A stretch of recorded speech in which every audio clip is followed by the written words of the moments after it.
তো পুলিশে ছিলাম, সেটা হচ্ছে পুলিশের কিন্তু একটা লং টাইম আপনার পড়ার কোনো স্কোপ থাকে না। কিন্তু আমার একটা প্লাস পয়েন্ট ছিল, আমি হচ্ছে আমার একটু কম্পিউটার স্কিল থাকার কারণে আমাদের সিনিয়র স্যাররা ছিলেন, ওনারা আমাকে একটা বড় একটা দায়িত্ব দিচ্ছিলেন যে কম্পিউটার সেক্টর, সেটা আইটি রিলেটেড এবং বিভিন্ন গোপনীয় বিষয় থাকে, অনেক রিপোর্ট টিপোর্ট, অনেক গুরুত্বপূর্ণ একটা দায়িত্ব। বিশেষ করে আমি তো ডিবিতে ছিলাম, তো সেই কারণে ওই যে আমার মানে আমি যেখানে কাজ করতাম তার টেবিলে কিন্তু আমার বই সবসময় ওপেন থাকতো। আমি যদি 1 সেকেন্ড সময় পাইছি, শুধু একটু চোখ মেলাইছি, আবার পৃষ্ঠা উল্টাইছি, কাজের ফাঁকে ফাঁকে এইভাবে পড়াশোনা করছি। আর আমি বললাম না যে প্রতিদিন আমি টার্গেট লিখতাম যে আমার এই টার্গেট অনুযায়ী পড়াশোনা করা উচিত।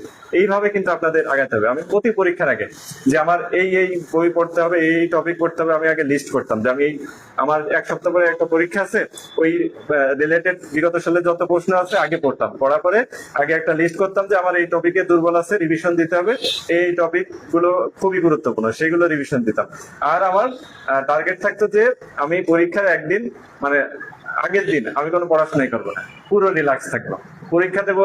আমার টেন্ডেন্সি ছিল, আমি তো খুলনা থেকে ঢাকা যেতাম জার্নি করে ট্রেনে, তো আমার টেন্ডেন্সি ছিল আমি ঢাকা পিকনিকে যাচ্ছি, এইভাবে মেন্টালিটি নিয়ে যেতাম। তাহলে হতো কি, আমার মাথায় প্রেশারটা কম থাকতো, তাহলে আমার পরীক্ষাটাও ভালো হতো। আপনার প্রেশার যখন মাথায় কম থাকবে, আমার আরেকটা বড় প্লাস পয়েন্ট ছিল, সেটা হচ্ছে আমার একটা চাকরি ছিল।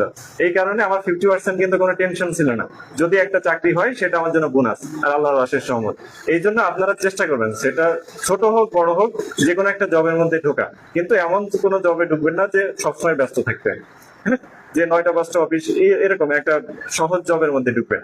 আর অবশ্যই খেয়াল রাখবেন যে সব পদে কিন্তু জয়েন করা যাবে না। আমার সাথে আমার কলিগ সহকর্মী আছেন, তারা পরিচ্ছন্নতা পদে জয়েন করছেন, আমি তাদেরকে ছোট করছি না, তারা অনার্স মাস্টার্স পাস, 2 আপু আছেন অনার্স মাস্টার্স পাস, তারা কিন্তু আসলে শেষ পর্যন্ত হয়তো এটাই প্রথম ভাইবা ছিল, তারা এখানে যোগদান করছে। তারপরেও তাদেরকে আমি উৎসাহ দিই, এখনো বয়স আছে, পড়াশোনা করে, কিন্তু আপনাদেরকে সিলেক্ট করতে হবে। ওরকম দেখা যাচ্ছে যে এরকম ব্যস্ততম একটা পদে ঢোকার পরে পড়াশোনা আগ্রহ কিন্তু আবার হারিয়ে যেতে পারে। এই জন্য আগে পছন্দসই পদে জন্য প্রস্তুতি নিয়ে সেই পদের জন্য আপনারা জয়েন করবেন।